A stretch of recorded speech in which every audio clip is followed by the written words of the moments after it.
welcome to the Hillbilly Chicken Ranch. I'm in my pantry. We're going to be putting away some product that I did yesterday. Um, and this is actual time. This is from yesterday's canning session that I did not film because I had such a mess in my kitchen going on, be honest with you. But I am canning from our garden fresh tomatoes. And have y'all seen the prices of tomatoes in the stores? I mean, they're just absolutely bonkers what they are charging for fresh tomatoes and for the canned products. So this is one way to save money. This is Frugal Living Challenge 25, and it is intentional living. By me home canning my own tomatoes, I am saving bukus of money. I am preserving the harvest. I am securing food for my family, among many, many other things. And y'all, we are not out of the woods. A lot of channels are saying, oh, use up your stock. We're out of the woods.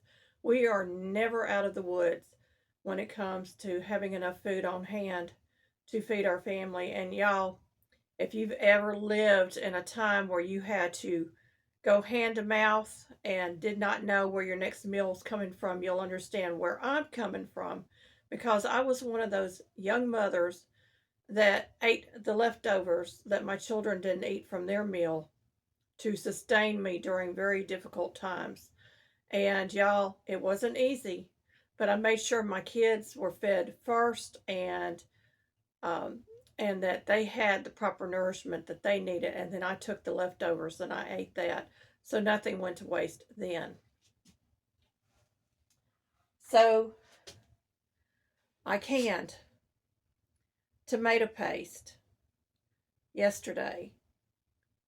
And it's a little bit on the loose side. I didn't go quite long enough. It had already gone 24 hours in my roaster, and I was tired, and I knew I was going to be in for 45 minutes in the water bath canner for each batch. So I wanted to make sure I had enough rest and enough time to do the whole product yesterday. So I did 24 of these quarter pints. These are 4-ounce jars, so I did 24 of those. I did a total of 12 of these half pints, and I lost a jar in the canner. I'm going to show you that in a minute. And I've only got 10 here because one jar would not fit in my canner. I could only fit 11 jars, and I lost one of the jars that went into the canner. So one is in my refrigerator. We will be using that today with our meal. Let me get these on my shelf and get them labeled, because I want to make sure I know what product I have where in my pantry. So behind me is where I usually have all my jams and jellies and relishes and so forth. I've actually got some enchilada sauce over here. I'm filling in wherever I have space right now in my pantry. I use this blue painter's tape because it can remove easily from my shelf, and a permanent marker. So let's get this shelf labeled.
Good thing about pockets is I can throw everything in my pocket while I'm working.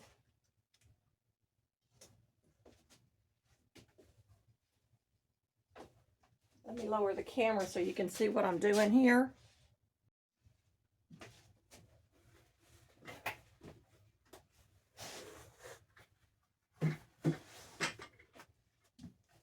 I may have to take these and move them.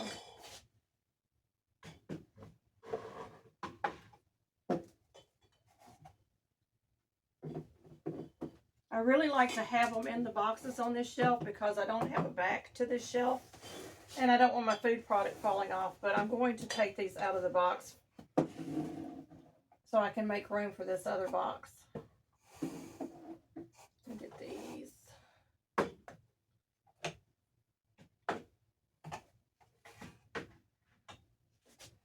And I save these.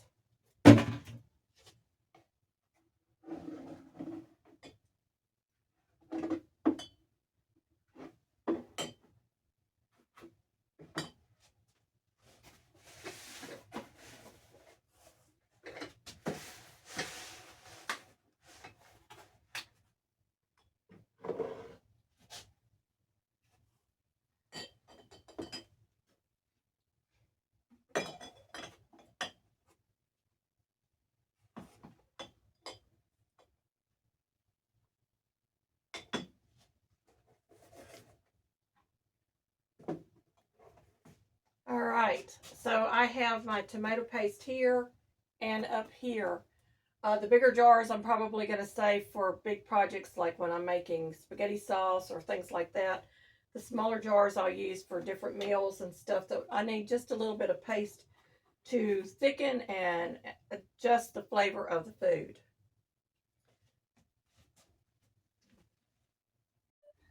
So we are still buying some foods from our local discount grocery. Occasionally we do go to our grocery store and buy and fill in things that I normally do not can. Now I have tomato sauce back here that we purchased, and y'all, that tomato paste was at the discount grocery for 39 cents. You can't find this anymore for that price. And I've got lower shelves down here that I have overflow in. Sorry, my light went down. And I have canned meats on that bottom shelf. So we're pretty good, well stocked. And in this cabinet here, I have mostly spices and things like that. We're not using as much of the pastas anymore because of my diabetes, so we're trying to stay away from that. I've got home canned pizza sauce, and I have plenty of that in stock, so I don't need any of that this year. Our grains, flours and grains, we have plenty of that. I do have some home canned bread, yeast bread in a jar that is ready to go whenever I am ready to make some homemade bread. We also are still collecting jams and jellies and so forth from our Amish friends because we're supporting their community, and I'm filling in my pantry as well. These beans, I'm telling you, are a lifesaver. They come from the discount grocery, and I can make chili, I can make soup, and so many things that I normally wouldn't have. I am getting lower on my cowboy candy. And let's see. Let's turn slowly. Slowly I turn. We have our teas. Lots and lots of tea. And I have cayenne pepper sauce down there. I'm also going through my big boxes of half gallons and getting them transferred over to gallon jars. We're going to go around this corner, and I brought in a TV tray so that I could set my stuff in here temporarily. But I have worked on this in the past. It is still a work in progress. The overflow of grains, nuts, chocolates, dehydrated vegetables, rice, which I don't eat a lot of rice anymore because of the diabetes, but it's nice to have on hand when we do have company that can eat it. And I've got, let me move this tray.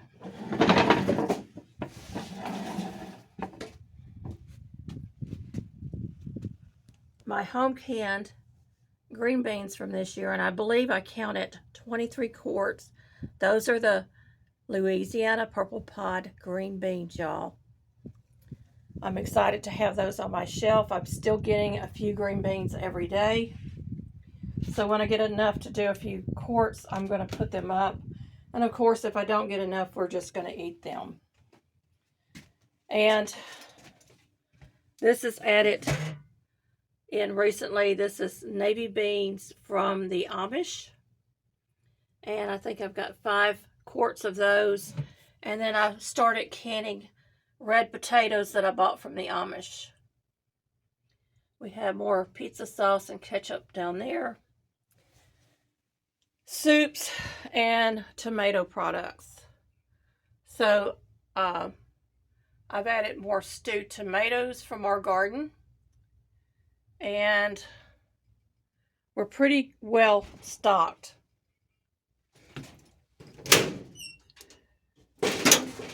Our meat, we're going through the canned sausages. I still got some barbecue chicken and barbecue pork in here. I've got some bacon in here, venison, some Jamaican jerk chicken, some ham and vegetable broth, chicken and chicken broth, and more venison. We have pickles, and I'm picking up pickles from the Amish. I'm picking up dill pickles, and that's kosher dill. And these are my Old South lime pickles, which is a sweet pickle, which I'm pretty much using up for guests. Then I have pear relish here. I have cranberry sauce. I have bouquets of hot peppers, canned pears, more hot peppers, sauerkraut, and more hot peppers down below. We have some squash relish from the Amish because I haven't had time to make any for myself. Canned carrots. This is a jar of the navy beans from the Amish as well. Canned sliced green tomatoes. You can do it. I make sure that the acid is good and high. They're actually packed in vinegar and water. More green beans from last year. Okra. I got some bread and butter pickles down here. Peas, mixed vegetables, and turnip greens. And some hominy down on the end. We also have some turnip greens here and some crowder peas and field peas, some corn relish, and then I have apples down here and apple butter down there. And these are some of my canned squash relish down here. I also have 2 bags of Valdea onions that we purchased from a local organization, and I'm using them up slowly. I do need to make some more relish. I don't have much relish in here. And I do have a few of the Amish sugar-free jams and jellies for me. I have pie fillings. That one back there is strawberry pie filling. Let's see what else we have over here. I have more pie filling down here. Mincemeat pie filling, which is made with green tomatoes. Apple pie filling. And then I have my elderberry syrups. Some applesauce. More elderberry. And then blackberries. I have tons of blackberries and blackberry juice, apple juice, grape juice, blackberry juice, and then some more jams and jellies, and of course some relishes up here as well. So yesterday I was canning my last batch of the tomato paste. And I had the pint jars in there. Y'all, you see the color? I don't know if the color's going to pick up on the lid or not, but it's discolored up here. And my jar broke. If you have a clean break, it means that it will fit back together and nothing is missing. Your product is safe.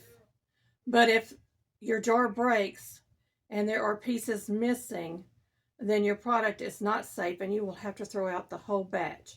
This broke clean. I'm going to show you. It broke. The majority of the time, this is how the jars will break. But you have to make sure that there is nothing missing from the jar in order to know that your product is safe. I wanted to share that with you because it happens occasionally. There was absolutely nothing wrong with this jar going into the canner. For whatever reason, there was a weak spot that I didn't catch with my eyes, and the jar broke. So y'all just be aware of that. It can happen, and know whether or not your product is safe or not. I wanted to share that because it's so important as a home canner that we are putting good, safe food on our pantry shelves, that we're following the rules, that we make sure that we're adjusting that lid on the top of our jars correctly. And yes, these are one-piece jars, one-piece lids. These are not approved by that 3-letter agency here, but they use these all over the world. The Amish use these. I've got dozens of products in here where the Amish has used these type of lids. I prefer the one with a button in the middle because I know those are safe to can in the pressure canner, but this is safe in my water bath canner. And it is, the lid was actually sealed on there, but the jar had broken. I know that's weird, but that's the way it is. So I can actually take this lid and reuse this lid for dry goods over and over again, but I won't can with it again. Although there are ways to reuse your flats and your lids that the Amish use to reuse and save money that way. So the big issue today is, are you putting food away? Are you putting food away safely? Are you preserving your harvest? These are very frugal ways that you can support your family and know exactly what you're feeding them.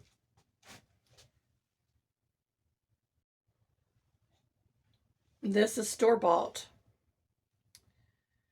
This has tomato puree, water, jalapenos, onion, garlic, salt, spices. So this is a safe product because it doesn't contain any artificial anything. No preservatives, no synthetic foods. This is another tomato product. This one contains tomato puree, water, tomato paste, water, high fructose corn syrup, which is not good for you, less than 2% citric acid, salt, onion powder, garlic powder, dehydrated bell peppers, natural flavors. Again, natural flavors tells me that there's something else that they added that they didn't want to tell me what was in this product. Normally, this would be something that I would not pick up because it contains things that I don't need. The corn fructose syrup is not good, especially for a diabetic. And those natural flavors, who knows what those are. Here's another name brand product. Let's read what's in this.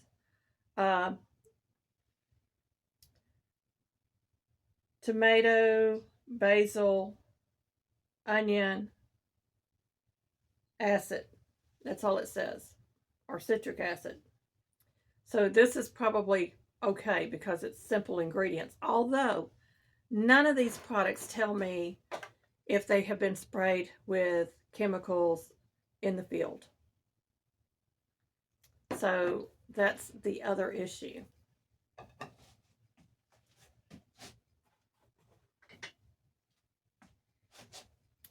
My product contains homegrown organic tomatoes, homegrown organic bell peppers, citric acid, and salt, and garlic. And the garlic was grown by the Amish, so I know that it is organic as well. So I know every ingredient in my products at home. No mystery questions about store-bought goods, and I'm slowly moving over to having a completely organic pantry, a keto pantry eventually, that I can come in here and know that everything that I'm pulling off my shelves will be healthy for me.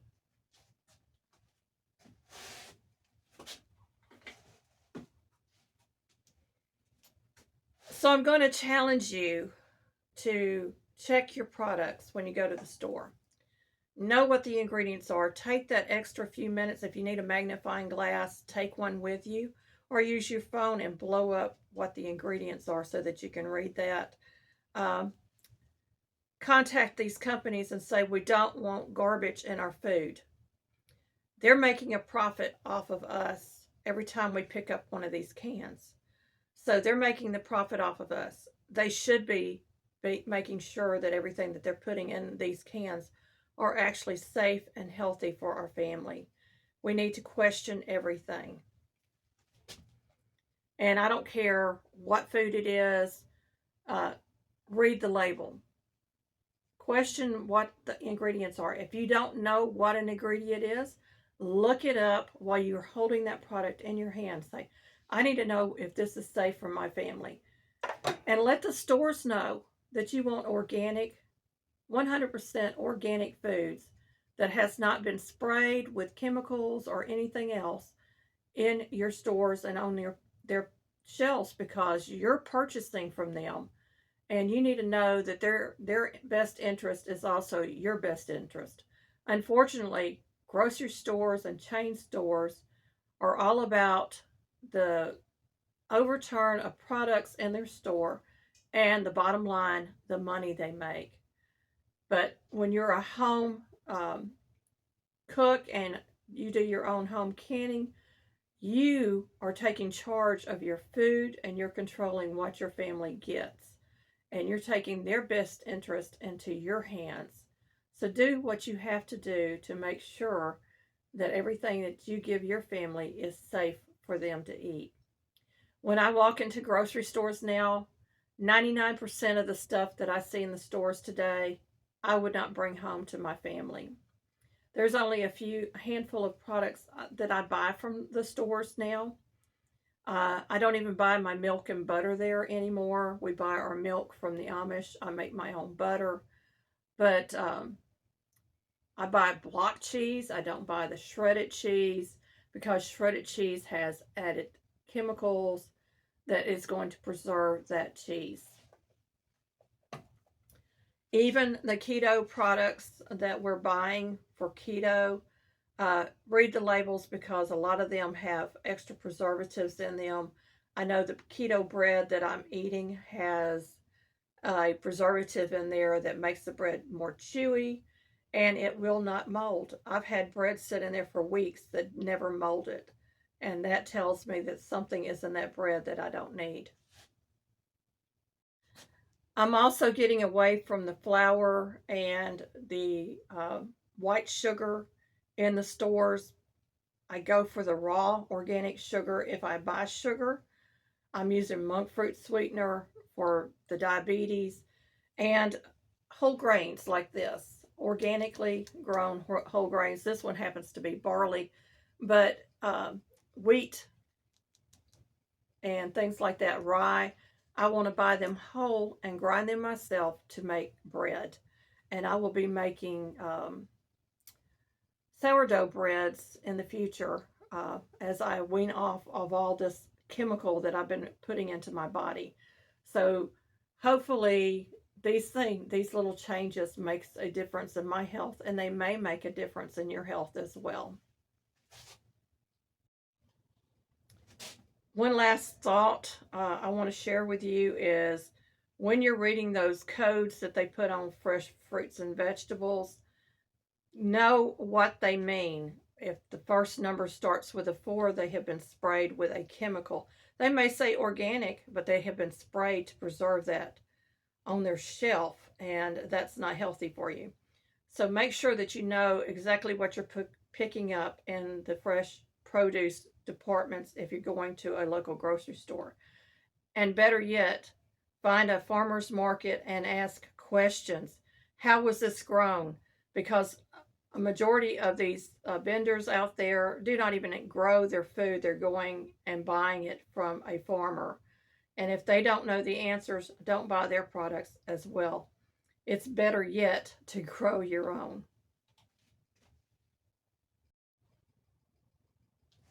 My final thoughts: start small, start where you can, whether it be buying canned goods and meats that you know are healthy for you, going to the local farmers markets, or going to the Amish community if you have one, Mennonite stores, and so forth. And even in the Mennonite stores, y'all, I have picked up products that had a list like this on them of ingredients that was added to products. So when you see that in a Mennonite store, please let them know that these are not healthy ingredients and that they need to do some research on replacing those products because you won't be purchasing them.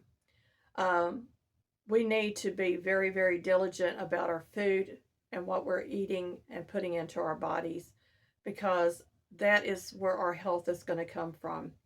I am a living example of growing up after World War II, uh, after the Korean War, during the Vietnam War, and all the other wars since, and seeing how the food industry has changed over the years.